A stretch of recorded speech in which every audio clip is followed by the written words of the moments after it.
Olá, ótima tarde! Fique por aqui, o Boletim Legislativo está no ar. Na edição desta quarta-feira, 3 de dezembro de 2025, você vai conferir como foi a 7ª reunião da Comissão de Meio Ambiente.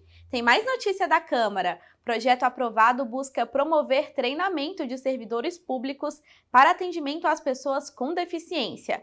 E falamos ainda sobre inclusão no Dia Internacional da Pessoa com Deficiência. Tudo isso e muito mais. E ontem os vereadores realizaram mais uma sessão para debater temas de interesse público e votar requerimentos e indicações. Vamos ver um balanço de como foi o trabalho em plenário.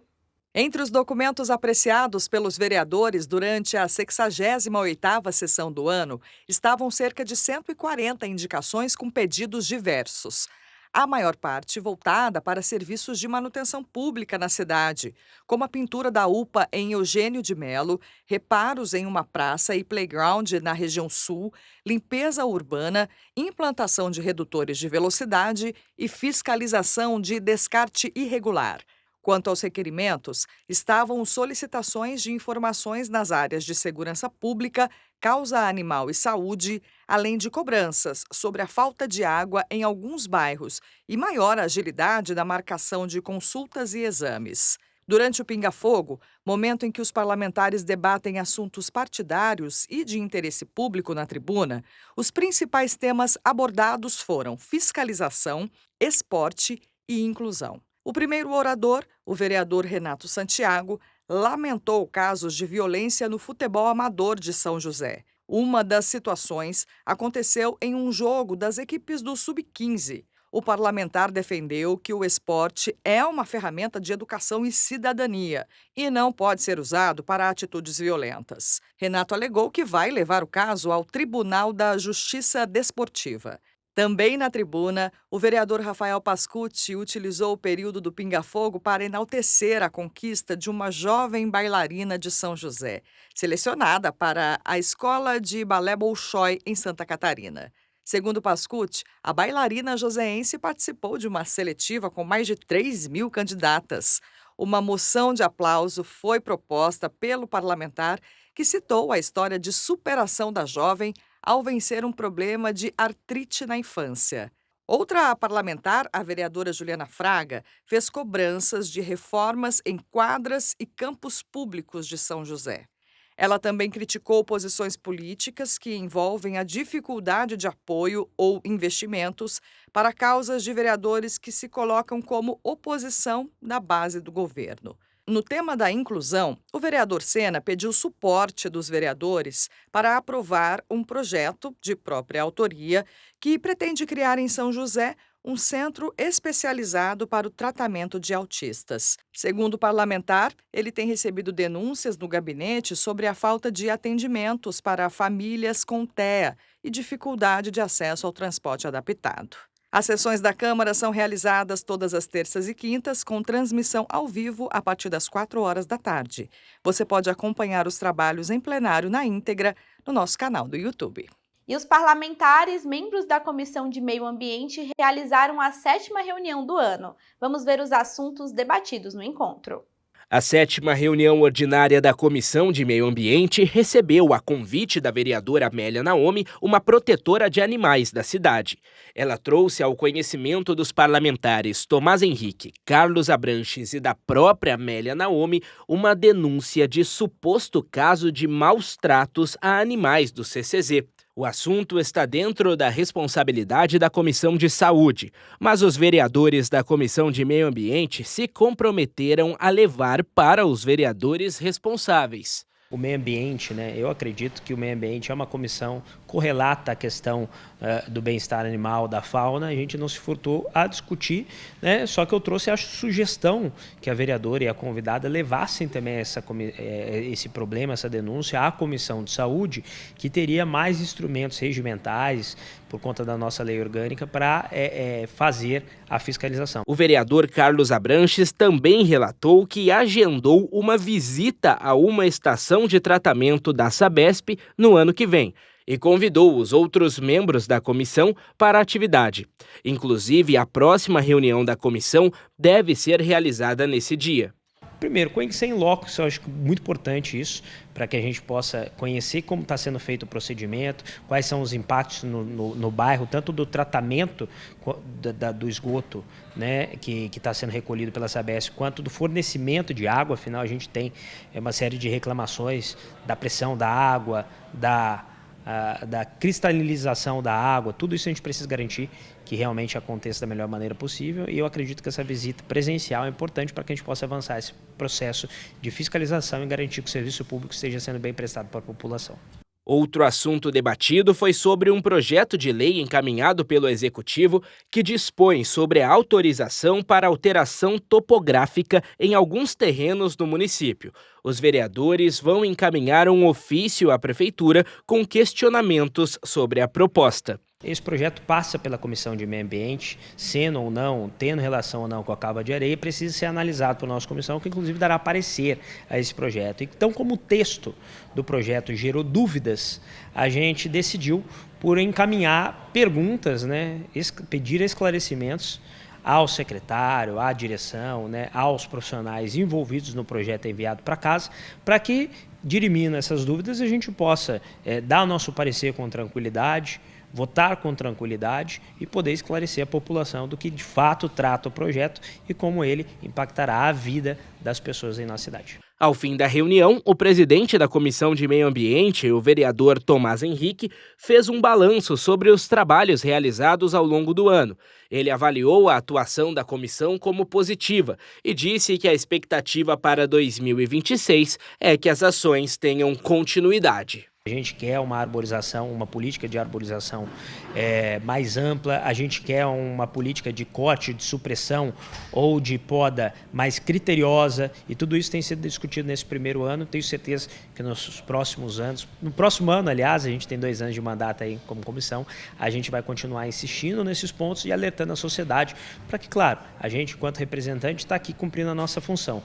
Continuamos a falar do Legislativo, dessa vez de um projeto aprovado que promove inclusão no serviço público. A lei autoriza a Prefeitura a oferecer treinamento, capacitação e qualificação aos servidores municipais para atendimento de pessoas com deficiência, especialmente aos funcionários que exercem assistência direta ao público. A ideia é humanizar e otimizar os atendimentos voltados a esta população. Buscar um serviço público é um direito, mas para quem tem deficiência, esse momento pode virar um desafio. Muitas vezes, a maior barreira não é física, é falta de preparo no atendimento. Para mudar esse cenário, foi aprovado um projeto de lei de autoria do vereador Fabião Zagueiro, que autoriza a Prefeitura a investir na capacitação dos servidores.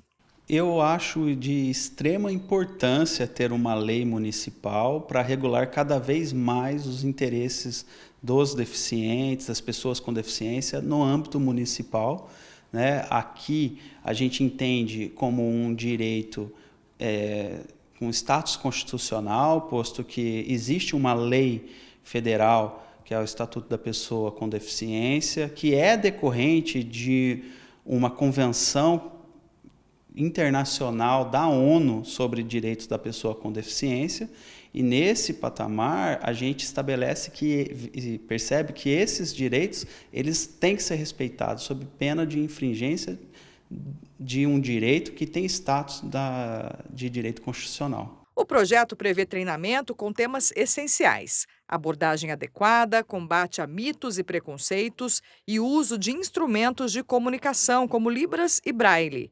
O foco é humanizar o atendimento e melhorar a comunicação entre servidor e cidadão. Estabelecer projetos de lei que reforcem os direitos das pessoas com deficiência, seja no atendimento, seja na forma como acolher essas pessoas e também os seus familiares, isso facilita muito para que haja uma harmonia maior entre o munícipe, pessoa com deficiência ou não, e o próprio funcionário, servidor público municipal. A proposta se baseia no princípio da inclusão social. A justificativa aponta uma lacuna. Muitos servidores não sabem como atender uma pessoa com deficiência sem causar constrangimento. O objetivo é criar uma convivência mais respeitosa, garantindo direitos e acesso a serviços. Não cabe mais, no momento em que vivemos, ter servidores ou também não só nos órgãos públicos, nos prédios privados, mas com atendimentos particulares ao público, né? Também ter esse treinamento é muito importante, é respeito, é exercício da cidadania no seu no ápice da relação entre munícipe e servidor. O projeto ainda determina que a capacitação seja permanente e com continuidade, não somente pontual. Isso evita a perda de conhecimento e garante que novos servidores também estejam preparados. A medida segue princípios constitucionais, como a garantia da dignidade da pessoa humana. O treinamento ele deve ser contínuo para que não haja um enfraquecimento daquilo que foi passado ao servidor, né? O servidor, muitas vezes existe a troca do funcionário, de equipe, de setores, a depender do setor do poder municipal, né? do órgão específico, e ali existe a necessidade de que sempre tenhamos pessoas capacitadas para o atendimento das mais diversas pessoas com deficiências e suas limitações. Com essa iniciativa, o poder público assume o papel de exemplo. A expectativa é que o conhecimento ultrapasse as repartições e alcance a sociedade. Mais do que uma norma administrativa, a matéria representa inclusão, respeito e acolhimento.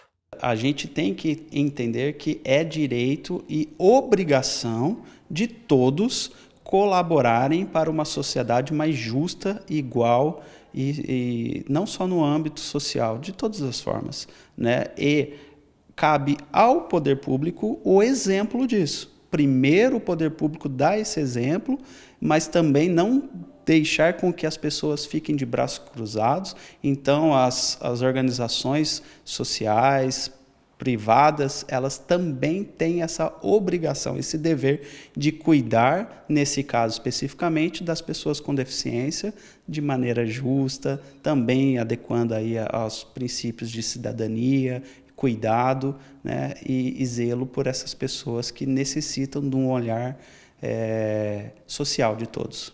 Continuamos a falar de inclusão aqui no Boletim Legislativo. Hoje, 3 de dezembro, é celebrado o Dia Internacional da Pessoa com Deficiência.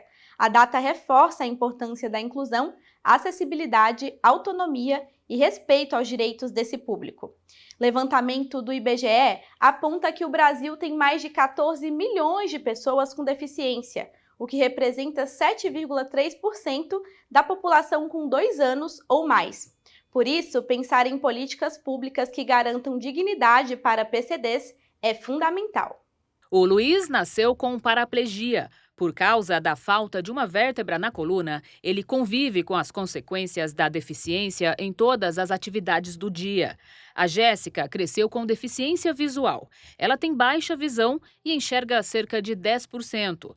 O casal se conheceu em São José dos Campos. Eles se apaixonaram e já estão casados há 2 anos e meio. Ajudar outras pessoas com deficiência virou a missão de vida deles, que tem uma consultoria de inclusão. É muito satisfatório você poder entregar algo para contemplar outras pessoas com deficiência. E eu falo muito que assim, eu não faço por mim, mas eu penso muito nas crianças com deficiência que estão por vir, nas que já estão nesse mundo, já estão crescendo. Penso muito nos idosos que, de certa forma, adquirem pela idade alguma deficiência. E então é muito satisfatório. Já a Rebeca encontrou na justiça o caminho para entender os seus próprios direitos e orientar quem tem deficiência. A advogada nasceu com paralisia cerebral. Atualmente, ela participa da Comissão de Pessoas com Deficiência da OAB em São José dos Campos. Eu atuo bastante com pessoas com deficiência. Hoje, meu público majoritário são pessoas com deficiência. E, assim, a gente tem muito problema de acesso à saúde, tanto da rede pública quanto da rede particular, né, dos convênios médicos. Eu atuo bastante também com questões vinculadas à inclusão nas escolas, porque as pessoas têm bastante dificuldade nesse sentido também. 3 de dezembro é o Dia Internacional da Pessoa com Deficiência, data que coloca em destaque no mundo inteiro os motivos que fazem com que a inclusão e a acessibilidade de PCDs devem permanecer na pauta diária das discussões políticas e sociais. Um desses motivos é o grande número de pessoas com deficiência no nosso país. De acordo com o IBGE, são 14 milhões, o que equivale a 7% da população com 2 anos ou mais. Em São José dos Campos, 40 mil pessoas convivem com alguma deficiência. A gente sempre vai avaliar os impedimentos da pessoa com deficiência e as barreiras. Então a gente vai avaliar essa relação e o impacto que isso tem no dia a dia dela.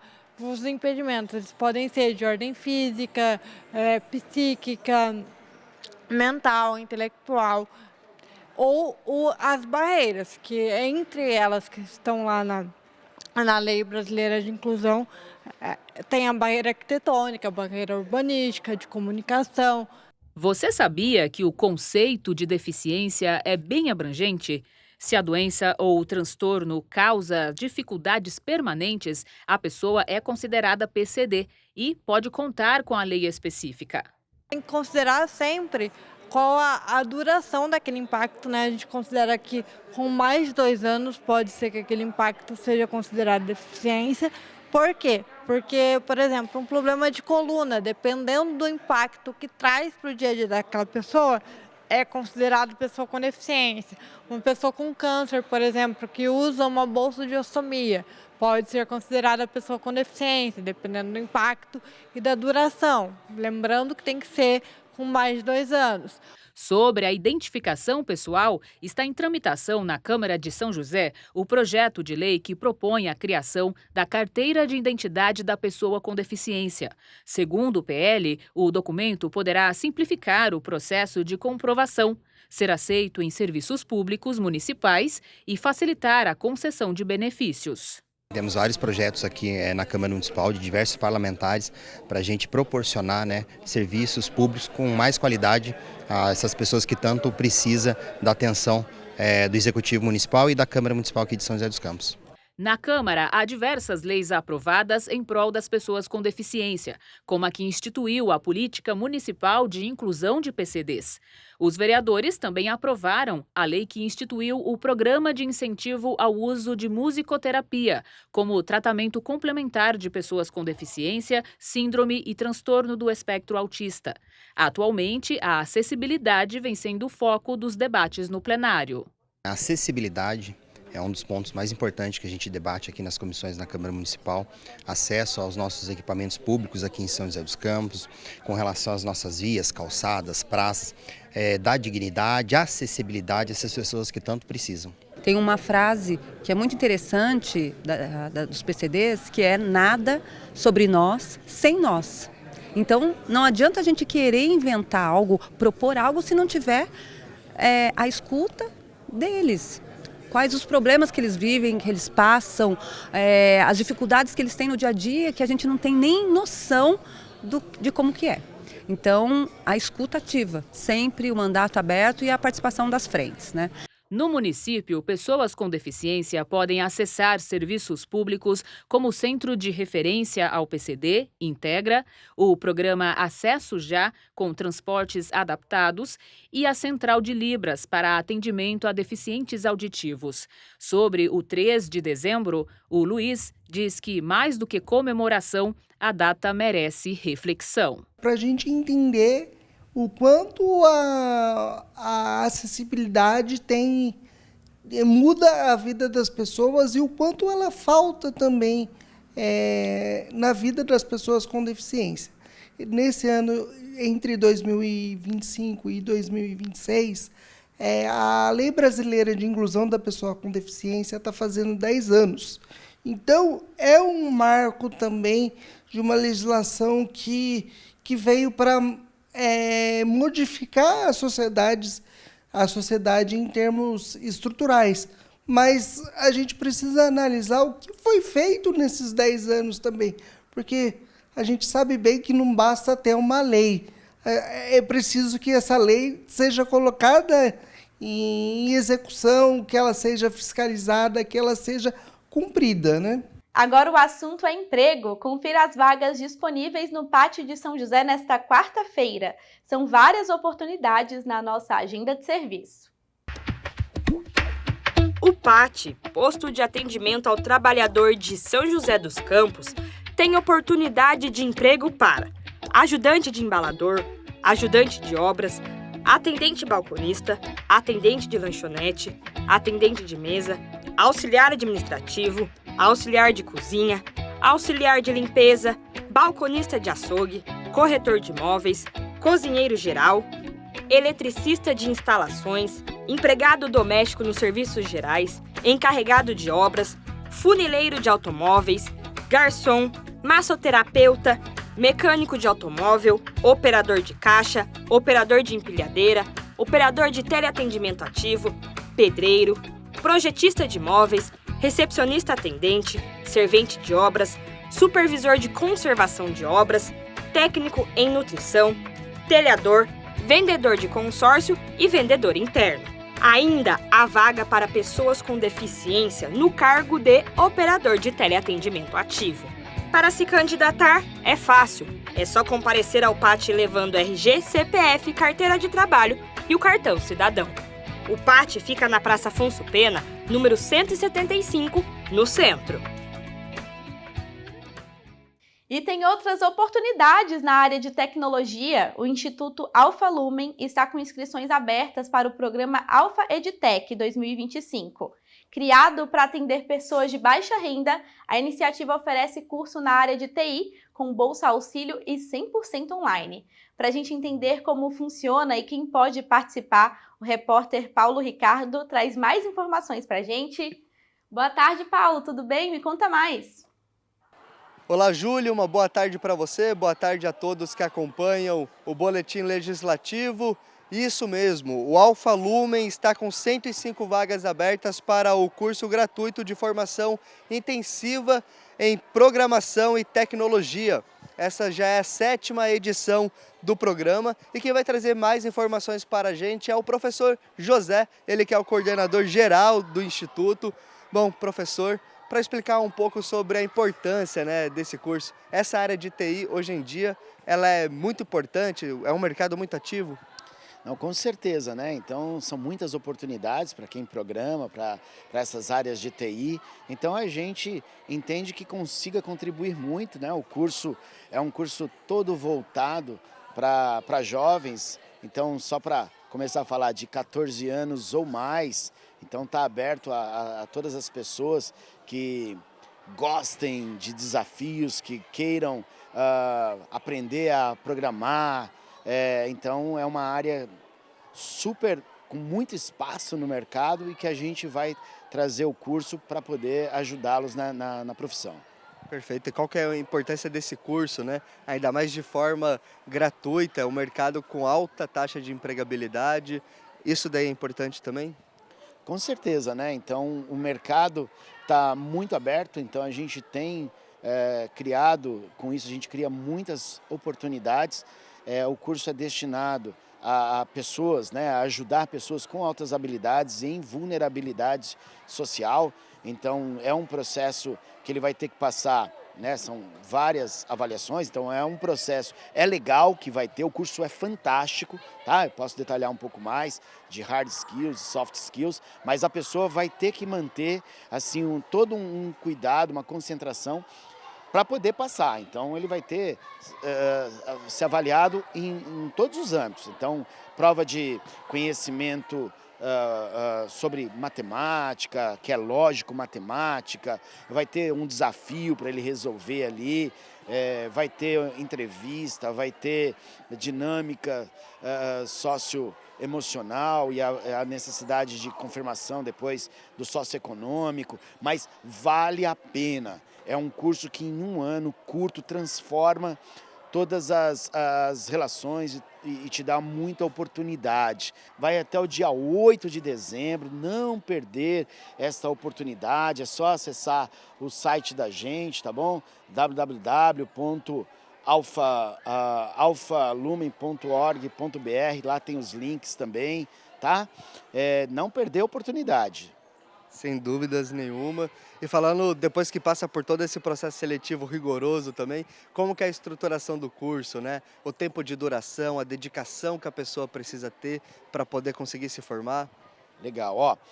O curso cria uma oportunidade, ele vai ser todo online. Claro que você vai ter essas vivências, como eu estou falando, né? Prática e teóricas. Então você vai ter JavaScript, você vai ter Python, você vai ter banco de dados. Então você tem as aulas acontecendo, todas remotas. Então você não precisa estar necessariamente, pode ser alguém de todo o país. Então isso é muito bacana, inscreva-se, né? É uma oportunidade fantástica. Além de ter todo um cuidado com a pessoa, que é o que a gente estava falando de soft skills. Então, por isso que é tão importante. Então, vai ter todo um cuidado tanto com os soft skills quanto com hard skills. E a estrutura é toda dentro de um ano, um curso rápido e dado tanto a qualidade das pessoas que participam, né, de um alto nível, o curso é de altíssimo nível. Então, você vai ter um aprofundamento e um curso bem denso nesse período de um ano para sair formado e trabalhando. Inclusive, a gente vai ter a oportunidade, tá? Dependendo, claro, do desempenho e também da necessidade socioeconômica, até de bolsas com valor em dinheiro para algumas crianças. Não serão para todos os jovens, obviamente a gente não consegue isso para todos, mas vamos ter sim para alguns jovens bolsas também. Perfeito. Professor José, muito obrigado pelas explicações. Então é isso, pessoal, reforçando, as inscrições vão até o dia 8 de dezembro. Quem tem a partir de 14 anos e se interessa por essa área de TI, uma oportunidade fantástica. Júlia, devolva aos estúdios. Um abraço. Obrigada pelas informações, Paulo, e reforçando que para participar do curso, basta ter interesse na área de tecnologia. Não precisa de experiência prévia no assunto. Uma ótima oportunidade para quem busca se recolocar profissionalmente e também especialização. Quem nunca comprou um produto depois de assistir às famosas publis no celular? Pois é, com o avanço das redes sociais, criadores de conteúdo e influenciadores digitais passaram a impactar diretamente hábitos de consumo e a visibilidade das marcas. No quadro Empreende Sebrae de hoje, vamos entender por que essa influência precisa entrar no radar dos empreendedores.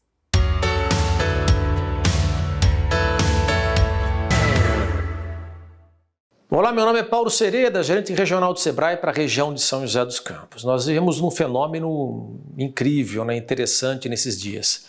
O quanto que influenciadores digitais eu devo levar em consideração ou devo tomar como parte para poder fazer uso para o meu negócio? Vale a regra do marketing de muito tempo, principalmente o P de publicidade. Se eu pretendo utilizar um influenciador digital para divulgar a minha marca, pode ser uma boa ideia. Mas o público-alvo que eu tenho, esse influenciador digital, tem presença, ou esse meu público-alvo o assiste, o ouve, ele influencia? E segundo, eu investi nisso, eu vou medir se ampliou os resultados, se apareceram mais clientes, mais interessados, se o ticket médio aumentou, se o meu objetivo foi atingido. Muitas vezes as pessoas se utilizam de publicidade e o influenciador é um caminho para isso, mas não sabe direito quais são as metas, os objetivos ou o que procura melhorar. Antes de procurar alguém, tenha claro quais as expectativas que você tem para ampliar o seu negócio.